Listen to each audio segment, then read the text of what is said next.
Coucou tout le monde, on se retrouve pour une nouvelle lecture et reprogrammation de la structure inconsciente collective, c'est-à-dire ce que j'appelle les séances collectives.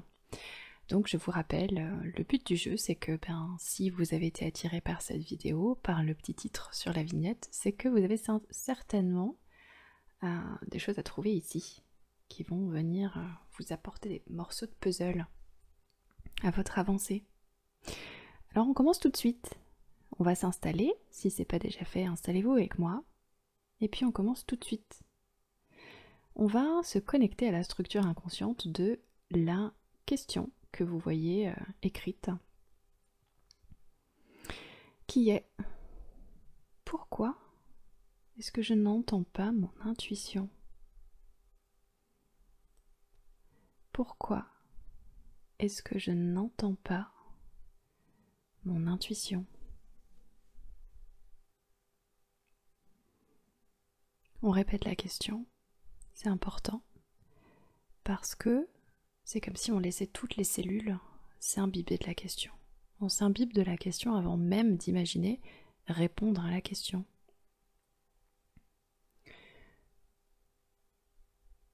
Alors laissez s'imbiber avec moi. Pourquoi est-ce que je n'entends pas mon intuition?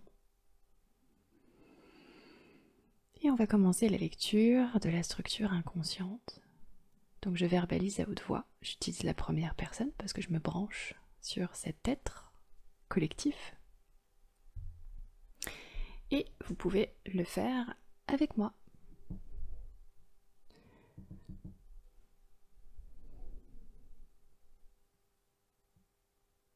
Alors, donc là ça me dit je ne sais pas ce que je cherche. Je sais que je cherche quelque chose, mais je ne sais pas ce que je cherche. En fait, j'ai perçu une sorte de façon de faire, mais à l'externe. À l'externe, c'est-à-dire dans le monde extérieur, chez d'autres personnes. J'ai perçu des choses et j'essaie de reproduire ça, de le faire moi. Mais bon, ça m'amène pas vraiment nulle part, il se passe pas grand-chose. En fait, finalement, quand je regarde, je fais les gestes qui m'ont l'air d'être les mêmes qu'à l'extérieur, mais bon, j'y crois pas trop, je sais même pas trop en fait. Je sais même pas trop ce que je fais. J'ai l'impression qu'il faut que je fasse ça. Mais finalement, je sais pas trop ce que je fais. Ok, bon, ça c'est une direction où ça m'amène. Donc là, je creuse. C'est la première, c'est un peu la première couche. Donc je continue. Je demande, je regarde un peu comme si je rentrais dans la couche un peu plus profonde que ça. Donc là, ça me dit effectivement, je cherche quelque chose. Je cherche des réponses à mes questions.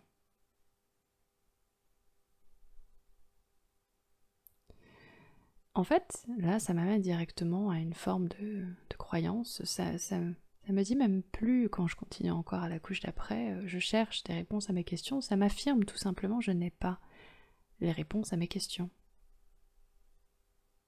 Je n'ai pas. Comme si c'est un fait. Je n'ai pas les réponses à mes questions. Je n'ai pas les informations, mais ça m'amène vraiment sur la notion de questions et de réponses. Ça a l'air d'être important, ça. Donc je regarde par là. Alors là, ça m'amène sur une image assez précise. Et ça m'amène sur l'image d'un enfant qui pose des questions. Vous savez, c'est cette image des enfants quand ils sont tout petits mais qui commencent déjà à vouloir comprendre le monde et qui s'intéressent beaucoup aux choses, s'intéressent à tout. Il y a une espèce de soif de comprendre le monde dans sa globalité et qui commence à poser ces questions à un adulte référent à ce moment-là, que ce soit les parents, n'importe qui en fait. Okay, un adulte, quelqu'un qui est pour mes yeux à moi, là, quand je vais dans l'enfant, qui est la forme un peu aboutie de l'humain, de l'adulte. Et cette figure-là, elle a les réponses. elle a forcément les réponses, puisqu'elle est aboutie. C'est le sachant, c'est la figure de l'autorité, mais surtout du sachant. Alors je suis avec cette figure-là, je me mets en relation. Donc il y a une polarité qui s'installe, il y a moi avec les questions, puis il y a l'autre figure qui, elle, au stade où elle en est, doit avoir toutes ses réponses. Et je me tourne vers cette figure-là pour poser mes questions. Et alors là, c'est vraiment l'image de l'enfant. Connectez-vous à votre banque de données intérieure de mémoire ou d'imagination. On a tous un peu accès à ça, soit nous, soit des enfants autour de nous, qui vont dire pourquoi le ciel est bleu, pourquoi les nuages, et pourquoi ci, et pourquoi ça, avec des choses complètement où c'est assez fascinant, parce que nous, ça ne nous viendrait pas à l'esprit de nous poser, ça ne nous vient plus à l'esprit de se poser ce genre de questions. Et connectez-vous à ça, voilà, on se connecte vraiment à l'énergie,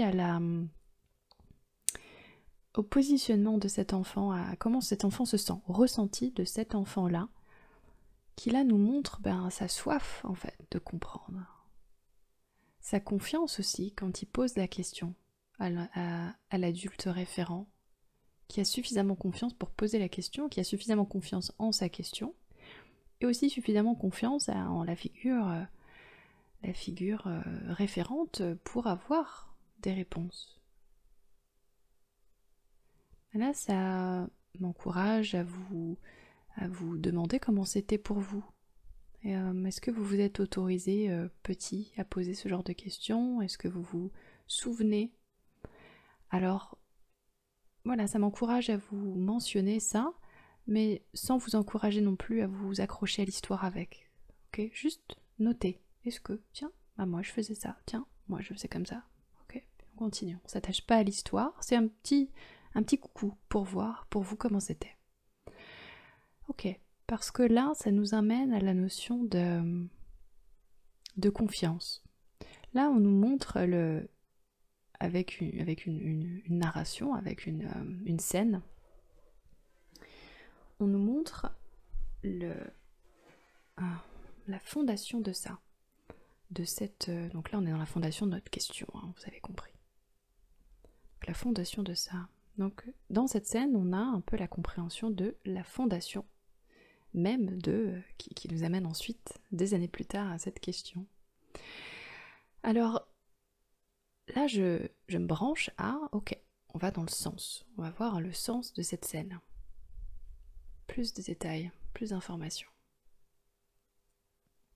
Ok, donc ça me ramène donc à cette notion de confiance. Là, ça me montre...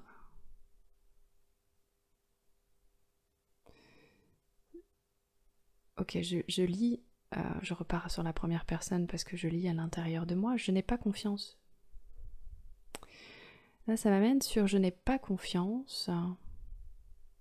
Alors en rien en fait, parce que là on est dans une séance collective, donc là je demande en quoi je n'ai pas confiance, et ça me dit en rien en fait, parce que je suis dans une séance collective que je vous propose à vous tous, donc en fait chacun dans vos individualités, vous allez avoir plein d'endroits où vous n'avez pas eu confiance, d'autres où peut-être c'était bon, la confiance était là, mais finalement moi quand je m'adresse à vous tous, il y a tout à travailler, selon les personnes qui vont écouter ça, moi je traite tout. Donc je vais vous donner des exemples quand je dis confiance en rien. Je n'ai pas confiance... Je n'ai pas confiance dans le fait qu'on va répondre à mes questions. Donc là, ça m'amène sur, dans la scène, la figure référente, au bout d'un moment, vous savez, quand l'enfant en est à sa 3000e question, ça peut être tentant pour un adulte humain à peu près normal, bon, en tout cas, normal, tout est questionnable, mais vous voyez ce que je veux dire, de répondre à l'enfant, écoute, parce que c'est comme ça, c'est tout, je sais pas, c'est comme ça, c'est tout, le ciel est bleu, voilà, tiens, mange ton... et revenir à quelque chose de très pragmatique en fait, et très dans l'instant. Donc là, ça m'amène sur ça. En fait, on répond pas, finalement, on n'a pas répondu à ma question. Donc là, je n'ai pas confiance que là maintenant, si je pose mes questions, je n'ai pas confiance qu'on va répondre à mes questions. Et je n'ai pas confiance dans le fait qu'on veuille répondre à mes questions. Parce qu'en fait, là, on reprend notre narration, je pense que l'adulte référent a la réponse, mais qui ne veut pas me la donner. Ok? Donc ça a besoin d'être verbalisé. Ok, donc je n'ai pas confiance qu'on va me donner les réponses, je n'ai pas confiance même dans le fait qu'on veuille me donner les réponses. Pour certaines situations et personnes, je n'ai pas confiance, c'est-à-dire que je n'ai pas de figure référente suffisamment forte, qui me semble suffisamment aboutie, pour que j'ai la sensation qu'elle porte les réponses, qu'elle ait elle-même accès aux réponses. Okay, ça peut être un manque de figure référente. Donc finalement, j'ai personne à qui poser mes questions. Donc dans tous les cas, je me retrouve moi avec mes questions. Okay, l'enfant, l'énergie de l'enfant, elle est là quand même. Cette soif de comprendre le monde, de connaître, d'avoir des informations sur tout un tas de choses, elle est là. Mais c'est au niveau de la polarité extérieure que la pause, le doute se fait. Il y a aussi,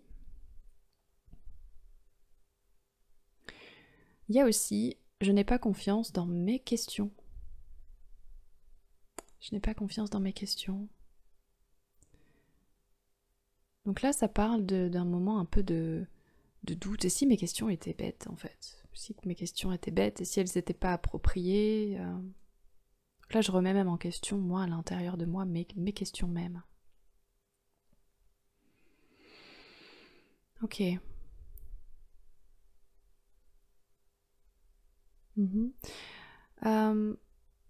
Je n'ai pas confiance. Ok, il peut y avoir aussi, là, dans la structure, il y a aussi l'option. Prenez les options. Je vais poser ma question, on va me répondre, mais j'ai pas confiance que moi je vais comprendre la réponse. Okay. Donc je vais pas pouvoir l'appliquer, elle va rien pouvoir m'apporter finalement. Ok. Donc là, tout ça tourne autour de la confiance. Dans ce jeu de rôle que j'ai créé pour apprendre finalement, pour apprendre le monde, je me suis créé cette dualité. Il y a les questions d'un côté, il y a les réponses de l'autre. Forcément, de manière logique, étant enfant, je me suis permis d'incarner à 100% la polarité question. Au fur et à mesure que je grandis, je suis supposée incarner de plus en plus l'autre polarité, la polarité qui a les réponses. Et ça, c'est comme si ça s'est pas positionné de manière très satisfaisante pour moi parce que, au moment où je jouais dans la polarité, j'ai remis en question l'espace extérieur. J'ai remis en question l'espace même, d'où viennent les réponses. Vous savez, c'est comme d'où viennent les bébés. Là, c'est d'où viennent les réponses. Je remets même en question. Je remets cet espace-là en question quand il est à l'extérieur. Donc au moment où moi je l'intègre à l'intérieur de moi, et qu'on en vient un jour dans ma vie à parler d'intuition, c'est-à-dire mon système à l'intérieur sachant mon propre espace contenant les réponses, je le remets en question de la même manière, puisque je le remettais en question quand il était à l'extérieur. Je le remets aussi en question quand il est à l'intérieur. Et je remets en question donc forcément, puisque tout marche toujours de manière, complète, si je remets en question un côté, l'autre côté aussi, d'accord? La polarité question, la polarité réponse, c'est les deux faces d'une même pièce, donc je remets en question même le système de question-réponse, en fait. Ok, donc ça, c'est la lecture de la structure inconsciente en lien avec cette question. Question, pourquoi je n'entends pas mon intuition? Alors là, on va laisser bouger à l'intérieur de nous, les cellules se réorganisent. C'est comme si toutes les cellules entendaient ce qu'on est en train de verbaliser, ce qu'on est en train de dire, et c'est comme si tout ça, ça réorganisait la structure même intérieure. Des choses qui étaient inconscientes deviennent conscientes, forcément, ça laisse des traces, ça bouge, ça remue. On laisse faire. Et je verbalise pour vous ce que je fais ensuite. Je vais simplement reposer mon attention et mon intention sur la question, sur là maintenant, le moment présent de notre visite, dans ce sujet-là pour voir, ok, qu'est-ce qui a maintenant besoin d'être vu? Je demande simplement, je regarde.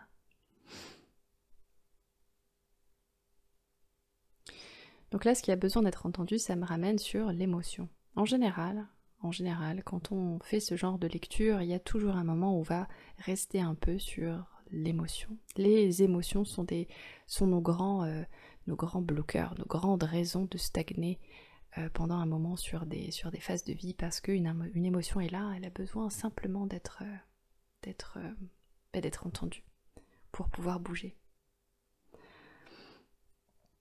Donc là, ça demande à nous de placer simplement notre regard pour imaginer entendre l'émotion. Et pour nous aider, ça nous ramène à la scène où il y a un enfant qui a juste envie d'avoir des infos, qui est juste prêt à en savoir un peu plus.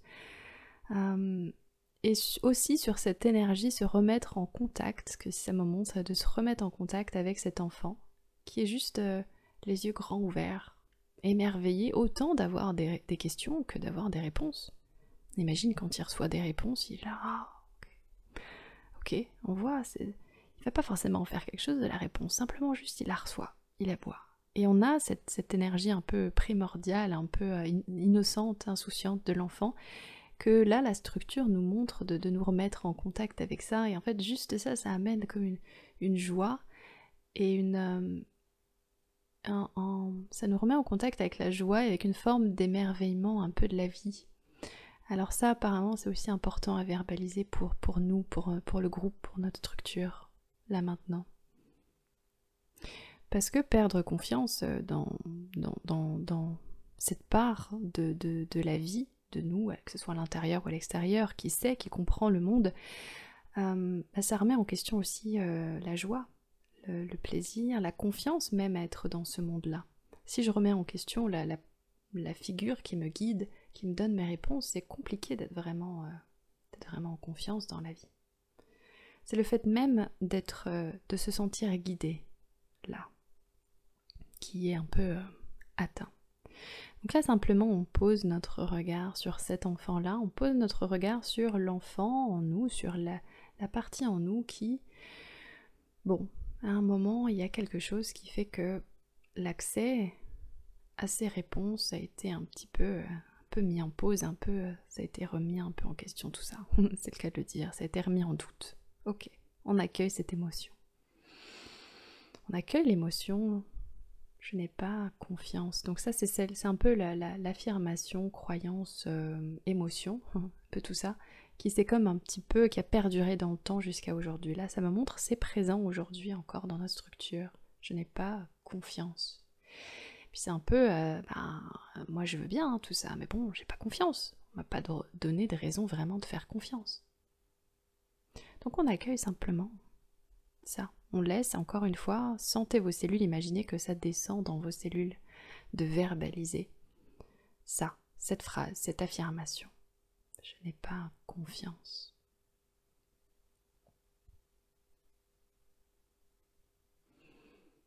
Et je laisse une pause parce que quand je laisse des pauses, c'est qu'il y a des choses qui bougent.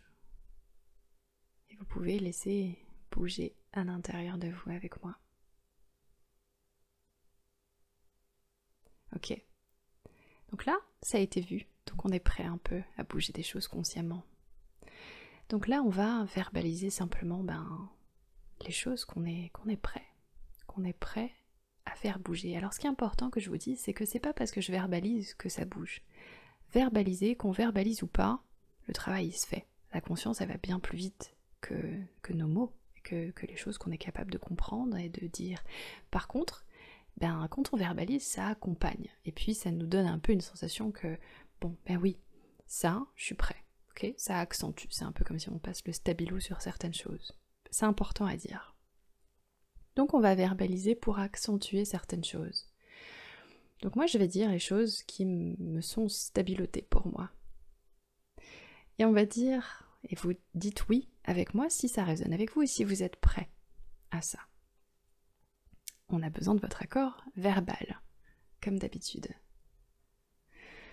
Je suis prêt on descend dans les cellules. Quand on est à ce stade-là, on se remet bien dans les cellules. On imagine que c'est toutes les cellules qui se synchronisent comme s'il y avait une cellule un peu primordiale, un peu principale, où toutes les autres cellules vont se synchroniser. C'est comme si on s'adresse à cette cellule-là en nous. On imagine, simplement. Et depuis cet espace-là, on va dire « je suis prêt, je libère ». Je libère la croyance, je n'ai pas confiance. Je libère toutes les expériences qui ont pu me valider dans cette croyance. Que je n'ai pas confiance. Je libère la croyance qu'on ne me donnera pas de réponse. Je libère la croyance qu'on ne veut pas me donner de réponse. Je libère la croyance que je ne mérite pas d'avoir de réponse. Je libère la croyance que je ne suis pas à la hauteur des réponses. Je libère la croyance que je n'ai pas accès aux réponses.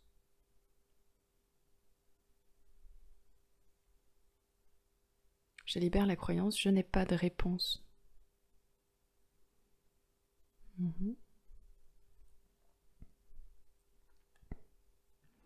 Je libère la croyance je ne sais pas. Je libère la croyance je ne sais pas.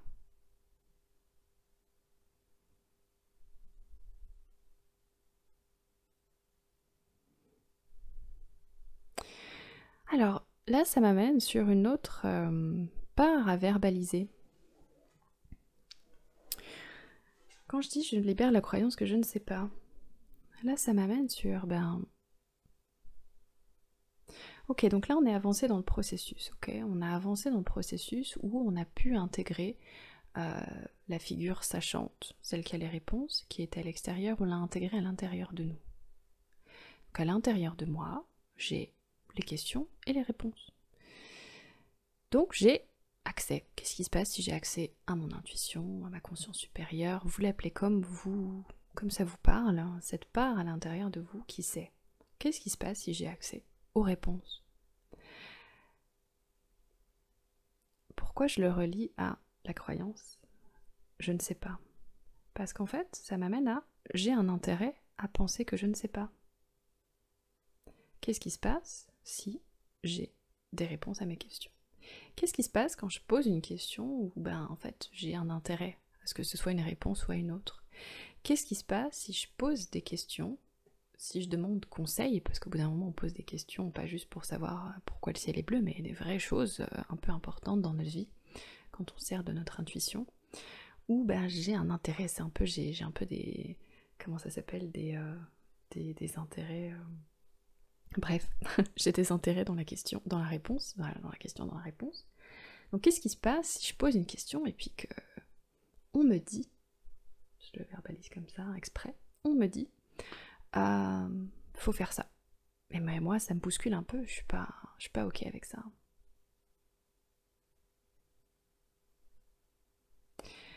Souvent, quand je suis pas ok avec ça, je vais dire on.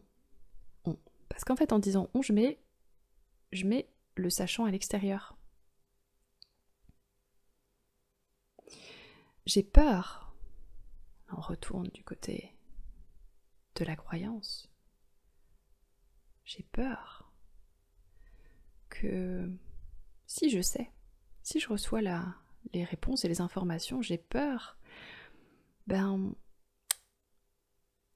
que ça m'aille pas et que je puisse pas mettre en place les choses qui me sont dites parce que ça me correspondra pas. J'ai peur que la réponse ne m'aille pas. Donc c'est compliqué. Et puis si mon intuition me dit quelque chose qui me va pas, je vais pas pouvoir dire qu'elle a tort puisque c'est mon intuition. Si je sais que c'est les bonnes réponses de mon intuition. Donc là, ça nous ramène à la responsabilité. J'ai un intérêt à la responsabilité, j'ai un intérêt à la déresponsabilité et à mettre l'espace qui a les réponses le plus loin possible. Comme ça, au moins, je peux dire, non, c'est trop loin. pas entendu la réponse, j'ai pas eu accès, parce que ça m'évite en fait d'avoir à me prendre en charge, à prendre la responsabilité des réponses qui me sont données. On a deux options, soit les réponses qui me sont données sont justes, puisque je sais que ça vient de mon espace de justesse, de mon espace d'intuition, que j'ai intégré en moi, soit ça me va pas, et dans ce cas-là je suis en contradiction avec moi-même parce que je ne compte pas faire, je ne peux pas imaginer de suivre ces conseils, soit j'ai l'impression que ça me dit quelque chose qui est faux, et là pareil, contradiction, je ne sais pas à quoi adhérer, à quoi croire. Donc dans tous les cas, dans ces deux options-là, qui me mettent un peu en inconfort, j'ai intérêt à mettre l'espace sachant à l'extérieur, le plus loin possible, le plus remis en question et en doute possible, pour pouvoir dire « je ne sais pas ». On refait le chemin, on refait la boucle, on revient à la croyance. Je libère la croyance « je ne sais pas », en prenant en charge tous les bénéfices secondaires que nous avons à penser qu'on ne sait pas. On se permet de libérer puisqu'on sait qu'on va prendre en charge les peurs qui y sont associées. Alors on continue. Je libère la peur qu'il y a une contradiction entre ce qui est bon pour moi, entre ce qui est juste pour moi et ce qui est juste pour mon intuition. Je libère la peur qu'il y a une différence, une contradiction entre ce qui est bon pour mon intuition et ce qui est bon pour moi.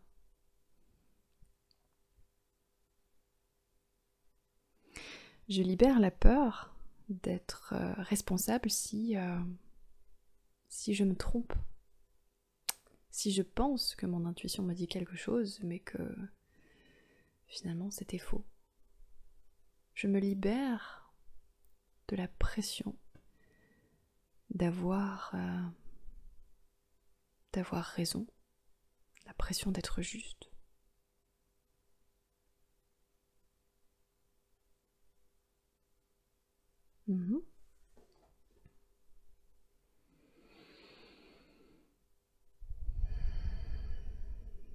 Je libère la croyance, j'ai peur de savoir, et je libère la croyance, j'ai peur de ne pas savoir. Je libère la croyance que l'intuition peut avoir des réponses qui ne sont pas en accord avec moi. Ok. Et pour parler à nos cellules, on va rajouter « Merci, c'est fait, c'est fait, c'est fait, on acte. » Et on rajoute « Montre-moi. » Et simplement on imagine qu'on observe, on imagine dans les cellules ce qui se passe. Tout se réorganise à l'intérieur. Et là encore une fois le travail se fait. Que je verbalise ou non, que vous verbalisiez ou non, il n'y a rien à faire, ça se fait. Ça prend le temps qu'il faut. D'autres choses émergent pour vous ou pas. C'est très bien comme ça. Et simplement, pour accompagner encore ce chemin-là, on va verbaliser certaines phrases en positif. On va dire simplement qu'on se permet, on va se dire à soi-même. Je me dis à moi-même, je me permets. Je me permets d'entendre mon intuition. Je me permets aussi de ne pas entendre mon intuition. C'est ok aussi. Je me permets d'avoir des questions sans réponse. Je me permets de rester un moment dans l'inconfort, d'avoir des questions qui sont sans réponse. Je me permets, là ça me ramène à cette scène où je suis un enfant, je me permets d'avoir un moment où je vais dire pourquoi ça ? Vous savez, des fois, l'adulte, il répond pas tout de suite. C'est pas forcément trop comment dire. Donc il y a un petit gap entre les deux et moi j'attends ma réponse, je sais pas si elle va venir. Et là, moi, maintenant, aujourd'hui, je me dis, je m'autorise ce gap-là. C'est-à-dire, je m'autorise pleinement à vivre mes questions. Je peux vivre avec mes questions. Et simplement avoir confiance que j'ai posé ma question. J'ai posé ma question. La figure référente va me répondre un moment ou un autre. J'imagine que je pose une question et que j'ai pas peur du délai entre ma question et ma réponse. Simplement, j'attends. Par contre, je continue à rester focalisée. Je passe pas à autre chose. Quand je reviens à l'enfant, je posais ma question, je pars pas courir dans le bac à sable. Juste après avoir posé ma question, je reste, je regarde l'adulte droit dans les yeux, puis j'attends. À son rythme, il va me répondre. Et puis il va me répondre ce que lui, il va me répondre. J'ai pas une idée préconçue des choses. Je me dis pas, oh là là, pourvu qu'il me réponde ça. Juste je pose la question et puis j'attends la réalité de ce qui va venir après. Que ce soit une réponse, que ce soit une autre question, que ce soit un silence, peu importe. Parce que ce qui va émerger de ça, ça sera de mon espace d'intuition. Je me permets de réintégrer à l'intérieur de moi mon espace sachant. Je le verbalise comme ça plutôt que intuition.